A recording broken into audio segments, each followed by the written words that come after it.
everyone, and welcome to this episode of Writers Infusion. I'm your host, Susan, and as you can see, we have a big group with us today. So let's start with the gang. Dave, Jen, down here, Ed, Julie, and today we have our guest critiquer, Connie Mayo. Connie is the author of The Island of Worthy Boys, which is an awesome book. You can go to our website, conniemayo.com, but her link is on our website, and I highly recommend her book. And we'll have a separate interview with her posted on our website as well. So we're here with our author today, Karen Corsi. Karen wrote, we're reading an excerpt from a book called Hannah's Turtles. It's women's fiction, right? Yep. And so we're going to have Karen read the beginning. I want to point out here that we're not reading the entire thing because we have about 7 pages here, but you'll be able to read the whole thing online, and we'll critique the whole thing even though we won't read the whole thing out loud. Right. Okay. Sounds good. So Hannah's Turtles is a story about 2 women who develop a friendship through an autistic girl named Hannah. Chapter 1, Jennifer. The smell of fresh baking dough and Italian spices encircles my head like something out of an old cartoon, pulling me through the pizzeria door. An ear-piercing screech cuts through the wafting aromas, followed by a baby's cry. A second later, a foam cup with a plastic lid comes crashing to the floor, ice and liquid flowing everywhere. Instinctively, I look to where all the commotion is coming from, and I see her sitting at a table near the window in the back. She shifts her toddler from one knee to the other as she tries to get her older daughter to focus on getting back to eating. Cassie Mitchell, my potential client. A man comes out from behind the counter wearing a shirt with the name Joe stitched neatly along the top left pocket. I assume he's the namesake of the pizza place where we've agreed to meet. He doesn't look the least bit put out as he reaches for the mop and pail, carrying them over to the spill. Sorry, Joe, the woman apologizes. Hannah didn't mean it. I moved her cup to the other side of her plate because Katie was trying to grab a piece of her chicken tender breading. She just didn't want it there. I'm so sorry. No worries, Miss Cassie. I get it all cleaned up for Hannah, he assures her in his thick Italian accent. Careful not to step in his way, I take a minute before I attempt to skirt around the mess. The extra time allows me a closer look at this woman I may be working with. Despite the clear challenge of an active toddler and another child throwing a drink, she looks remarkably put together in an effortless, casual way. Fine blonde hair is pulled back into a bun at the nape of her neck. Wispy bangs and loose tendrils fall to frame her delicate features. She pairs a light blue peasant-style blouse with jeans and slip-on sneakers.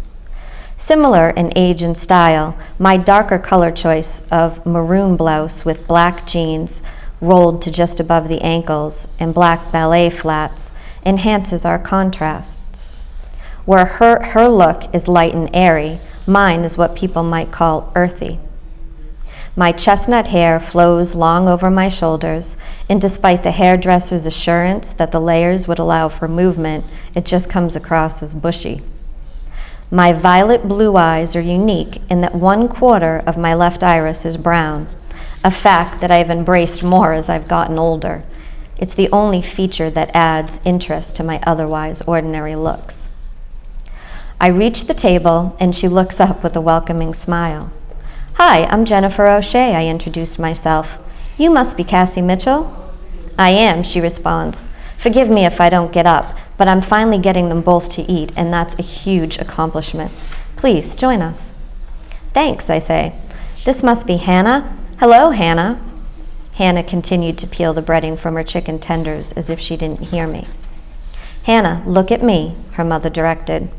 Once she had eye contact, she continued. Say hello to Miss O'Shea. Hello to Miss O'Shea, Hannah repeated the words like a parrot and went back to peeling the breading from her chicken. You can call me Jen, I tell them both, again not getting any response from Hannah. Sorry you walked in on all this. I moved Hannah's drink to the other side of her plate so grabby little fingers couldn't reach it, she says as she lovingly nuzzles her baby's neck. And she threw it. It's not meant to be fresh. In Hannah's mind, the cup just didn't belong there. I'm glad the place isn't crowded at the moment. I try to plan eating out when there aren't many people around. Unfortunately, most people don't understand. I get stares or comments under their breath about if that was their child, what they would do.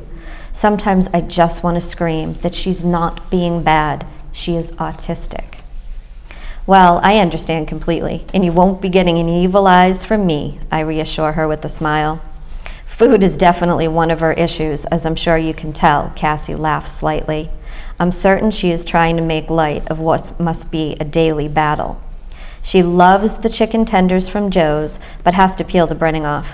I tried to order them without the breading, but she won't eat them that way.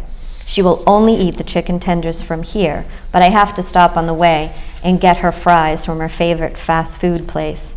I'm so glad Joe here understands and lets us bring them in. Anything for my friend Hannah, Joe says as he hands Cassie a fresh cup of soda. Do you know how hard it is to find a place like this? You are the best, Joe, Cassie quips. You be sure and tell all your friends how great we are here. It's good for business, Joe says in his all-professional-like way. But you can see in his eyes that he has a special place in his heart for this family. It should have been my first indication that they were going to be more than just clients to me as well. Is food a problem with this beautiful little one too? I ask, reaching my hand out to Hannah's younger sister. Did you say her name is Katie? Yes, this is Katie, and her food issues are almost as bad as Hannah's. Hopefully that's just a toddler thing that she will grow out of before she turns into a chicken tender herself. Cassie laughs for real this time. I remember when my daughter was that age. I thought she was going to eat baby cereal forever. She loved the stuff. Baby oatmeal, rice cereal, barley cereal, swirl a little applesauce in there, and she was in heaven. She would have it for breakfast, lunch, and dinner if it was her choice, I said. She still eats it every now and then, but has expanded her palate to include other foods as well. If Katie benefits from Hannah's eating plan, then you are truly going to be a sanity saver for this mom. How old is your daughter now? Cassie asked. My daughter Sarah is 5 and my son Cole is 8. They're great kids, but not without their own issues, I laughed. Does Hannah have any other brothers or sisters? No, just Hannah and Katie is plenty, Cassie replied. Does their dad live with you? I have worked with a wide variety of families, so I've learned to ask. Their dad does live with us, Cassie says hesitantly, but quickly adds, he's going to be away for a bit, though, for work, so it will just be us girls for now. I could tell by the catch in her voice and the quick change in her face that there was more to it than she let on. But as far as the information I needed, it was plenty for me to know that he would not be a part of our immediate training. I take mental note and don't pull out my yellow legal pad just yet. I want to get a feel for the family first. Other behaviorists like to gather all the facts and information in the first meeting. I understand that, but it's not how I like to work myself. I've always been a person that feels things out and will lead with my emotions and instinct. In many cases, personal life being a classic example, it can be self-inflictingly painful. It also happens to be what makes me very good at what I do. The children and their families that I work with are people, not cases. I like to get to know them and have them get to know me as well. If you make a connection with the family, they are going to be more willing to trust you when you ask them to do the hard stuff. In order to help these children, there is going to be plenty of the hard stuff to get through before it gets better. And it can get better. I believe this to my core, or I wouldn't be in this line of work. Home-based service is completely different than working with children in a school or center setting. You're entering the family's home, making changes to their routine, setting up the structure and schedules that are crucial for their child's success. These changes may not come naturally to them, and it's not easy to rethink all the details of daily life and adapt to their child's needs. If you make a connection, it helps make it a little easier for them. So how is Hannah with Katie? Do they interact much? I asked. For the most part, Hannah does her thing and Katie plays around her. Hannah has her self-stimulatory behaviors, or stims, that she does when she's excited or anxious. She flaps her hands and likes to shake her head from side to side real fast. Katie thinks this is hysterical and laughs herself silly when Hannah does it. She even tries to imitate her, and I know that I should probably be worried, but it's just so damn cute I end up laughing right along with them. I start smiling myself just thinking about it, and I have truly made up my mind that I am going to like working with this family very much. Thank you. Thank you. Good job. Thanks. So I'll start. A couple of things I'll just point out to you and to everyone that I think it's a great setting for a story, for a good start, to have her walk in and meet them like this. It's a good atmosphere to start if it's a nice small setting. Do you know what I mean? It's not all spread out. So I really like that. And you've got good characters here to work with, and they're interesting. And and of course, I want to learn more about what's happening with them. So now, as I comment, this is always posted on our website. So you'll get, all of us give our own comments on what you're doing. So because there's so many of us to give you some feedback, I'm not going to go into all the nitty-gritty unless we have time. Okay. But there are just you'll just see that there are some changes I made just to try to tighten up the language a little bit. So Okay. I'll just mention that here. So I guess the first main thing that I'll start with, and then someone else can go next, is that whenever you're in a scene and you're meeting people, you always want to make sure that you're keeping us right there with them. We're meeting Cassie and Jennifer, but Jennifer's coming in to meet Cassie for the first time, and they're having dialogue with each other. Right. I never want to be pulled away from that. Okay. And there are a couple of places where that happened. On the second page, where there's a whole paragraph here that describes what they both look like. Okay. That's a big info dump, and it's interesting, but Okay. it pulls you right out of the moment. Okay. If you want to leave one sentence in there about she looks harried or her hair's in a bun or however it is, it's okay for one, and maybe the other one ends up flipping her pony, and that's how you know she has long hair. Okay. But it's not necessary to go into a huge paragraph on what they look like and how they're dressed. It's something that maybe when the drink spills, it spills on her jeans. Well, now I know she's wearing jeans. So Okay. you can weave that into the story without having a whole paragraph describing it. And I know we see this in books a lot, and that people do that, but it's really not the best way, especially at the beginning, because you want to draw us right in. And when you have a larger paragraph like that, even though it's written well and it's nicely written, it's too much. Okay. And the second place, there are two other places I saw that, but one you didn't read. The second place was, it's my page 5, but it's near the very end that you read, where, actually that's not true, where she just finds out that their dad lives with us, but he's taking off for a while. And then she starts saying, is it Jennifer, I take mental note and don't pull out my legal pad just yet. I want to get a feel for the family. I've always been a person. She tells us all about how she works. Okay. We don't need that. That's all Jen will say backstory. And that Okay. just takes you right out of the story. Okay. That's information that a lot of this we'll just find out as we read the story. How does she work? And frankly, if she's not taking notes, I mean, we'll learn about her style as we get to know her. So you don't need that whole intro at the beginning. It pulls us. By the time you're done reading it, you forget all about what they were talking about. Okay. I Right. did. I definitely Right. did. I had to Yeah. go back and say, wait a minute.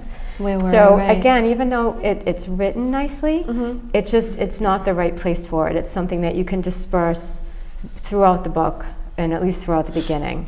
Okay, that makes total sense. And I'm going to stop now because I'm hogging up the time. Yeah, Connie, why don't you go next? That's right.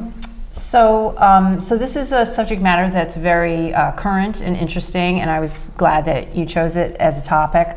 I think that the characters, it's not that they lack dimension, but they're very nice, right? And I sort of wanted something else to hook me, because this is the beginning of the book, and so I really wanted to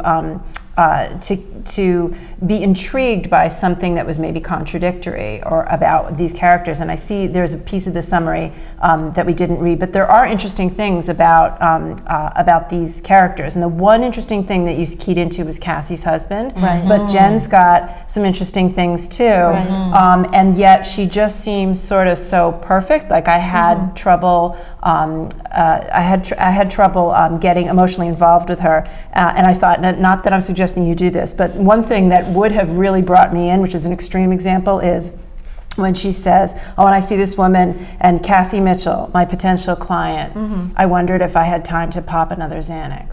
Right? Now, you're not writing that story, but that's an example of, oh my God, there's this person who's this ABA and coming in, and she's like a prescription drug abuse, like, how's this going to work, right? And then you're just like, I can't wait to see the rest of this conversation. What's from her point of view. That's a great example. Okay. That's a really good point. And also, in the other like big overall comment that I had was I felt like there was a lot of detail about the exteriors, about what's going on, and sort of I think what they call the housekeeping, the sort of mechanics and dialogue. But there wasn't a lot about the interiors, about what's going on. And when you do sort of break away, as Sue said, to sort of get to do something to alternate for dialogue, and you don't want to have a whole chapter that's just complete dialogue. So you do want to break away for a narrative section. But the narrative sections, here, I felt like that the 2 paragraphs, the second one that Sue had mentioned, it really almost started to read like a brochure, and it was very instructive and a little bit preachy. But I do want to know what's going on. I do want you to sort of break from the dialogue at that point, and then tell me something interior about Jen, and make her sort of let me know a little bit more about her as a person, and not just about the job that she does. Okay. I agree. That's great advice. When you're talking about what they're like, whether she's pop and pills or what. Don't do that, though. No, I know. Yeah. But I got the meaning, right? Right. And when we're bringing out their character, as Connie was saying, I think their language is a little bit too, not stilted, too formal. Okay. One easy way to fix that, and I do this all the time in my writing, or I used to, where instead of writing can't, I write cannot. Instead of writing I will, you can write I'll. Yeah. I am, you can write I'm. You can add in a contraction. And that's something you can do after when you're editing. Right. But that's one easier way, unless you're dealing with someone who's a foreigner and they're not used to using contractions. But try to take a look at the language, and I tried to mark it up a bit. Okay. And just make it flow. It's not the way people talk to Right, each other, it's just right? a little It's too more stilted. casual. It's Okay. right. Well, I can What's give you. funny I is actually you wrote. read. I actually good. wrote the word stilted. Sorry, I just have to stop. I wrote that. That's the word of the day, folks. No, and it's not like it's not right. it's not a pervasive problem. But I wrote this in one place where she says there's so Cassie's talking. Hannah has her self-stimulatory behaviors, or stims. Like nobody talks like that. But she Right. could easily say, and I think that I'm guessing that when you were writing this, you were thinking, well, if I just say Hannah has her stims, maybe people reading won't know. And I would say trust your reader. If they don't know, they'll get it from context. That's why I put that back in there. I had it no, out. I had it out. I That's a did, good yeah. one, yeah. Because no, I agree with what you're saying. Well, what's funny is that you did write not contractions, but when you were reading it, you read them as I contractions. read them. Oh, Yeah. I did Because I noticed that too, and I'm like, oh, wait a minute. Oh, but she read. She contracted. Right. Oh. Out loud. So that's funny. Yeah. So, because that's how people speak. Right. I agree wholeheartedly with what Sue said, so I will not repeat. But if I could take us to, first off, spot on. You must have a background in autism. Yes. You said off air, but tell again on air your Yes. your job. I'm an ABA therapist, and I work in a public school as well as do home-based services. Wonderful. great. So So this I've can for certainly years, educate yeah. people, and it's fascinating. And I'm a teacher. I've interacted with autistic kids, so I'm all over this. I just lost the second thing I wanted to say. But the first, if I could take you to page 1, ice and liquid were flowing. I thought maybe a better word, scattering, spilling, not splattering. They're splattering over the Okay. floor. And while we're there, Jen may have this in her notes, and I don't mean to step on your words, but Jen's very good about saying, don't look, don't hear. I heard something, I looked at something, but just go in. And so instead of instinctively, I look to where the commotion emanated from a table near the window, and then a young mother was sitting there, because we haven't Okay. met her yet. Right. And not just she, but a young mother was sitting there. And then we're drawn in with her. Okay. But this is my second point. I'm sleep deprived. While I'm talking about drawn in, you do home base, and this character does home base. Why is this not a home meeting? Would that not have been more comfortable for Hannah to be in her own setting rather than a restaurant? I like that it's in a restaurant. Joe seems very agreeable. It's good to know that Hannah has her specifics about food she eats and what she can bring in, and that they eat at a quiet time. That's perfect. But maybe having it start at the home. Do you do that? Start at the home when you first meet You can do someone? either. You can do either. Yeah. So that the Actually, it child makes is me off. wonder, I mean, is there something going on at home, like with the father, that they don't want to be at home? And if Which there would be is, cool. Yeah. if there is, that might be a Yes. point. She had requested that we meet here, not at the home. I found it What's odd up with that- that? Right. Oh, that's right. good. You know, Okay. Something like that. I wish I thought that's good. And what are David's crimes? And you don't need to tell us now, will we know? Are they Yes. crimes against himself, against others? Beautiful. Right. You'll really reveal. Good. One quick thing I'll point out too is I noticed a lot of tense changing. Yes. Yes. So if Okay. you're saying says This versus is present said, tense. You got to stick with present. but sometimes it's not present. Yeah. No, I know. Right. But, Right. but most Right, of but it it's is mostly present tense. I Right. think you want to stick. You It want has to do to the be entire consistent. novel present tense, right? Yeah. Yes. Okay, so Or yes, she can she's in decide the that, moment. right? When it's Jennifer speaking, it's in first person, and when it's Cassie, it's in third person. Yeah, that's So different. that's a little bit of a change. Yeah. Huh. Right. So that's Between past the tense. two. Have you That's seen fine. that done? I'm sorry? Have you seen that done? Yes. First Oh. and third. Yeah. I actually wrote a novel like that myself. Oh, you did? Okay. He's more than seen it done. But even if, because Karen has Jennifer and Cassie alternating, is that through the whole book? Yes, each chapter has a point of view from Jennifer and Yeah. from Cassie. So you can do that with the same, with So different some of the characters and- alluding of what's going on with Cassie's husband is when her voice comes up. Uh-huh. But I think you're right. I think Jennifer's part was almost too long compared to Cassie's part in this first I chapter, don't for know, a but it's first too long. It's chapter. not too long. Yeah. I just meant that there were a couple of passages that were too Right, that long. were too, But I didn't too think the much. section I don't was think too there's a Okay. hard and No. fast Okay. rule. for- Right. That's fine. But it's funny that the sections that you did talk about were ones that I had questioned myself. Oh, good. And I was On having the same page. trouble trying to figure out where to. Someone had said I needed to describe these women. What do they look like? Tell me. And I was thinking that, well, maybe people could create what they looked like themselves. So originally I didn't have in what they looked like at all. You can just But- give a hint. Okay. It doesn't have to Okay. be- And you can Right. blend it in. that's As I Yes. said, you know, somebody touches their blonde hair. Right. You know, Okay. somebody adjusts her Ponytail. blouse. Yes. You know. But the Okay. detail about the quarter of her left iris, unless that's really important right here, I would put that in later. And if it's not important at all. Yeah, it But I- really was just more to add Okay. to. Okay. One thing that I wanted to point out is that there are places in here that you can simplify things, and I've marked them. Okay. In other words, you're using a lot of words to say something that could actually be expressed more simply. And also when you're doing dialogue tags, like who says what, you can just say says. Okay. You know, you don't have to say quips and reply. Harry and, Potter. Okay. you know, Okay. all of that kind of stuff. The reader just automatically through goes it. by, okay, Okay. she said this, fine. And sometimes you can just leave them off. I mean, there's only two characters here. They're Right. going back and forth. Right. So, you know, some of them you can leave off. Okay. Good. Have you read Lisa Genova? She's originates from the Delilah, cake. or- Yeah, now I forget the name of the book. I mean, she wrote one book about a child who has autism. I It was think I really- did. I think I Okay. did read it. Because that's a good. I was Was thinking it- Rules and the Curious Incident of the Dog, the nighttime. Oh, yeah, is that too one I've long. read too, I yeah. just thought I'd mention. Yeah. I wrote it down. So can I talk about the chicken breading? Yeah. I really like that detail because it seems very real, like you can't Yes. make this stuff up, so it definitely belongs in here.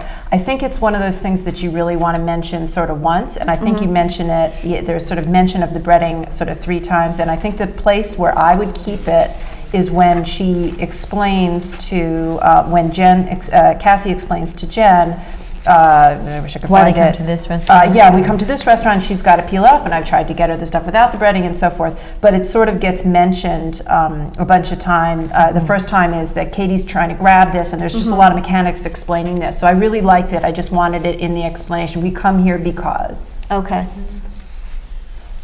Dave, we haven't heard from you. Well, and I don't want to run go out of ahead, time. give it a shot. Okay. You've really approached a very difficult topic, autism. My wife is a psychologist, and she got the quote from a parent of an autistic kid that says, "Where does autism stop and bratty begin? At what point do you stop the kid from throwing the plastic cup?" I find myself in a very difficult position because I would lose my temper. Somebody dealing with autistic kids has to be a saint, an absolute saint. They have to have patience and beyond. Now, getting to that point, I'm not sure I understand what the arc of this story is. Is it the successful treatment of Hannah? Is it Cassie's treatment of Hannah? Is it, what's the other one? Is it Jen's treatment of Hannah along with the difficulties with her husband? There are so many irons in the fire here. Initially, in this first 5 pages, I don't know where we're headed. It's a confusion to me. There are too many superficial, extraneous things like the extended descriptions of the characters. the main Jennifer was described here, and the psychologist was described 3 times as much. I'm wondering about the self-indulgence. Okay. It really felt overwhelming, her self-appraisal. And then I agree with, I think it was Sue, it's table setting when you explain what she's going to do and how good she is. She should do it, and we should come away with the feeling that she really knows what she's doing. Okay. You know, you have to show us her in action. Don't tell us what to think. And that's where you really earn your writing chops, for us to understand, to live with this individual, and either root for or cheer on or hope that things work out. Right now, we're being led around way too much. Okay. Allow it to happen. I can say from personal experience, these people have suffered with me.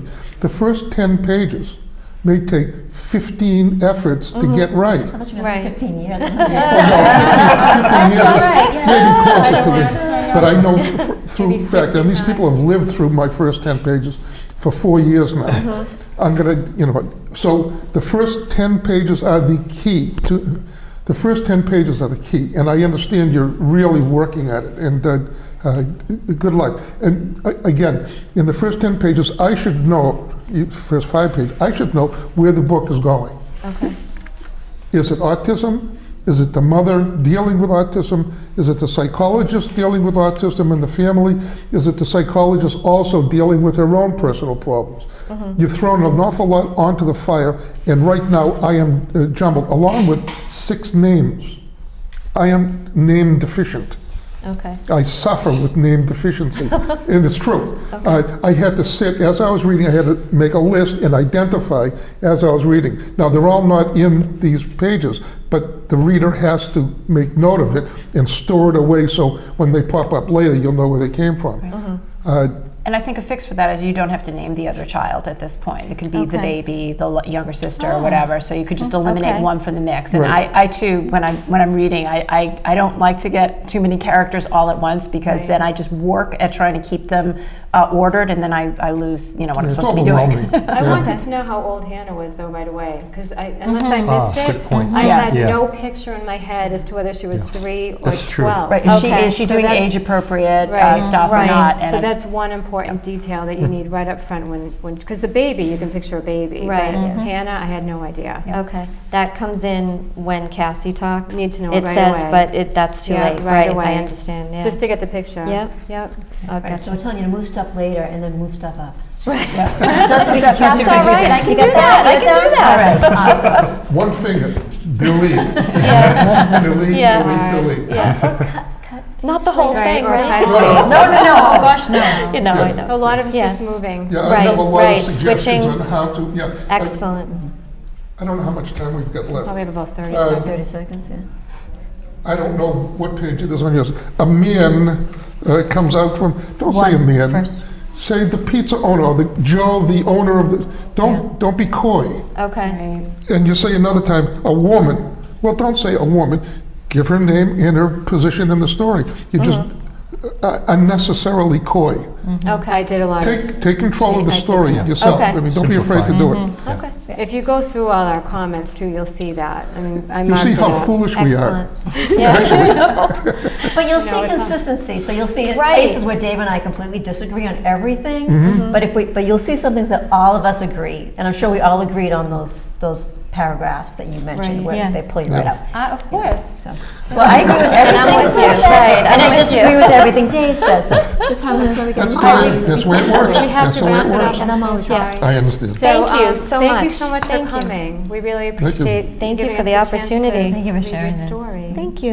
It's I want to really hear about great. those turtles. That's right. Thank you. I know, Connie. thank you to the turtles. Connie, you're awesome. Thank you. Yes, thank you. And thank you to everybody for joining us for this episode of Writers Infusion. We will see you next time. Keep writing.